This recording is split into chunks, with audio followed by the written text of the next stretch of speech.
Hello my dear students, आज अपन बात करेंगे एक और जेई एडवांस लेवल की प्रॉब्लम के बारे में जो कि मैकेनिक्स की है। देखिए प्रॉब्लम में क्या दे रखा है, a stick O A rotate about horizontal axis through O with constant counter clockwise velocity omega दे रखा है अपन को यहाँ पर 3 रेडियन पर सेकंड। मतलब ये बोल रहा है ये जो स्टिक है यहाँ पर वर्टिकल सर्कुलर मोशन कर रही है और ये स्टिक का अभी हॉरिजॉन्टल के साथ एंगल कितना है, थीटा है, और ओमेगा अपन को क्वेश्चन में दे रखा है। अब इसने बोला as it passes through the position theta equal to 0 degree और small mass m is placed upon it at a radial distance 0.5 metre. इसने बोला कि जब ये स्टिक ऐसे हॉरिजॉन्टल होती है ना, तब यहाँ पर ये ब्लॉक को रखा जाता है, फिर ये रोटेट करती है ना। इसकी यहाँ पर डिस्टेंस क्या है, 0.5 मीटर ओ पॉइंट से। फिर इसने बोल रखा if the mass is observe to be slipping when theta equal to 37 degree.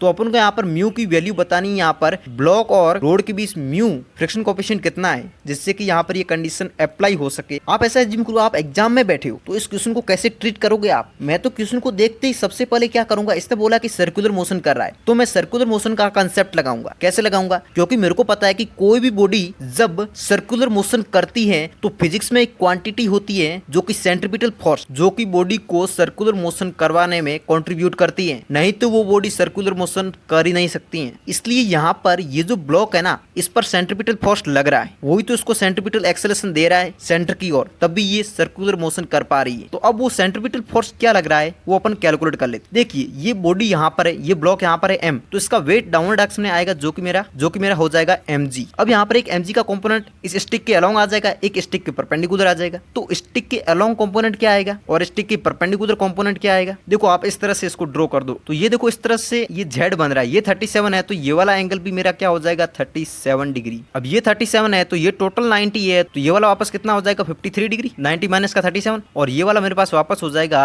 37 degree. तो ये वाला मेरे पास एंगल आ गया 37 डिग्री। अब यहाँ पर mg का एक कंपोनेंट इस डायरेक्शन में आएगा जो कि क्या आएगा mg sin 37, एक कंपोनेंट स्टिंग के परपेंडिकुलर आएगा। तो ये पता चल गया ये जो एंगल है ये एंगल 37 डिग्री है, तो mg का एक कंपोनेंट स्टिक के परपेंडिकुलर आएगा जो कि मेरे पास आ जाएगा mg cos 37 डिग्री, और एक स्टिक के पैरेलल आ जाएगा जो कि आएगा mg sin 37 डिग्री। अब देखो यहाँ पर ये बॉडी देखो, सबसे पहले यहाँ पर स्टिक यहाँ पर हॉरिजॉन्टल थी, स्टिक को धीरे धीरे देखो स्टिक का यहाँ पर देखो ओमेगा कांस्टेंट है। इसने बोल रखा है कि यहाँ पर ये जो स्टिक है एंटी क्लॉकवाइज डायरेक्शन में इस ओमेगा से रोटेट कर रही है, तो यहाँ पर धीरे धीरे ऊपर आएगी ऊपर आएगी ऊपर आएगी। जब यहाँ पर ये एंगल हॉरिजॉन्टल से 37 डिग्री हो जाएगा ना, तब ये ब्लॉक डाउनवर्ड में स्लिप करना स्टार्ट कर देगा। तो अपन को यहाँ पर म्यू फ्रिक्शन कोएफिशिएंट क्या है उसकी वैल्यू फाइंड करनी है, क्या होगी जिससे कि जस्ट 37 डिग्री पे आते ही ये ब्लॉक स्लिप करना स्टार्ट कर दे। अब ऐसा क्यों होगा, क्योंकि देखो mg के कंपोनेंट देखो अपन ने दो कंपोनेंट लिए इस तरह से, तो ये जो कंपोनेंट है ना mg sin 37 डिग्री, इसकी वैल्यू ज्यादा हो जाएगी अपवर्ड में जो फ्रिक्शन लग रहा है। फ्रिक्शन अपवर्ड में क्यों लगेगा, क्योंकि ये डाउनवर्ड एक्शन में, तो ये वाला फोर्स इसको डाउनवर्ड में स्लिप कराने की कोशिश करेगा, तो फ्रिक्शन उसको रोकने की कोशिश करेगा, तो अपवर्ड में लगेगा फ्रिक्शन। मान लेते fr, राइट है, तो अपन ने fr एज्यूम कर लिया। तो यहाँ पर सर्कुलर मोशन कर रहा है, तो सर्कुलर मोशन कैसे कर रहा है, क्योंकि इसको सेंट्रीपिटल फोर्स मिल रहा है, और वो सेंट्रीपिटल फोर्स क्या है, सेंट्रीपिटल फोर्स हो जाएगा यहाँ पर mg sin 37 डिग्री जो कि सेंटर की ओर है, और ये सेंटर के ऑपोजिट है, तो इसको सब्ट्रैक्ट करूंगा। तो मैंने यहाँ पर नेट सेंट्रीपिटल फोर्स फाइंड कर लिया। यहाँ पर मेरे पास ये आ गया centripetal force mv square upon r होता है, राइट है। तो r यहाँ पर ये इस पॉइंट से, जिस पॉइंट के अबाउट ये स्टिक रोटेट कर रही है ना, उस ब्लॉक की डिस्टेंस क्या है, ये डिस्टेंस क्या है 0.5 है, तो यहाँ पर 0.5 रख दूंगा। अब यहाँ पर मेरे को पता है ये रोटेट कर रहा है ना, तो सिंपल सी बात है v इक्वल टू क्या होता है ओमेगा r होता है। जब भी कोई बॉडी प्योर रोटेशनल मोशन करती है तो यहाँ पर v की जगह ओमेगा r पुट कर देता हूँ और r की जगह यहाँ पर 0.5, तो यहाँ पर मैंने v equal to omega r रख दिया, ये आ गया मेरे पास। अब मेरे पास फ्रिक्शन क्या होता है, फ्रिक्शन को कैलकुलेट करेंगे। फ्रिक्शन होता है म्यू फ्रिक्शन कोएफिशिएंट क्या और नॉर्मल की वैल्यू क्या है। अब देखो क्योंकि ये बॉडी है ना ऐसे रोटेट कर रही है, इसका ओमेगा कांस्टेंट है, चेंज नहीं हो रहा है, इसका मतलब टेंजेंशियल एक्सेलरेशन नहीं है इसके पास। इसका मतलब क्या हुआ,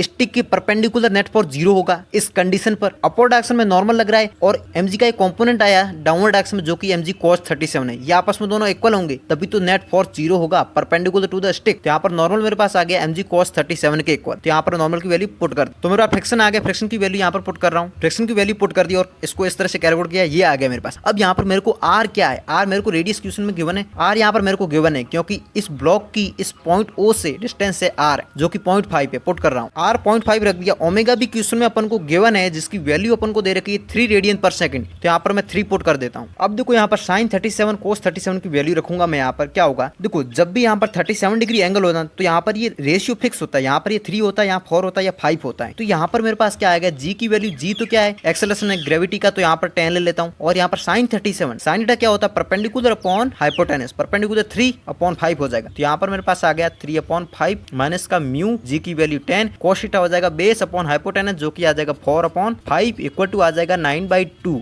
अब मैं इसको कैलकुलेट करके म्यू की वैल्यू फाइंड कर रहा हूँ। तो मैंने इसको कैलकुलेट कर लिया, म्यू की वैल्यू आ गई 3/16 जो कि अपना फाइनली करेक्ट आंसर है। तो आई थिंक आपको ये प्रॉब्लम जरूर समझ में आई होगी। यदि मेरा एक्सप्लेनेशन आपको अच्छा लगा ना, प्लीज वीडियो को लाइक, शेयर और चैनल को सब्सक्राइब जरूर करें।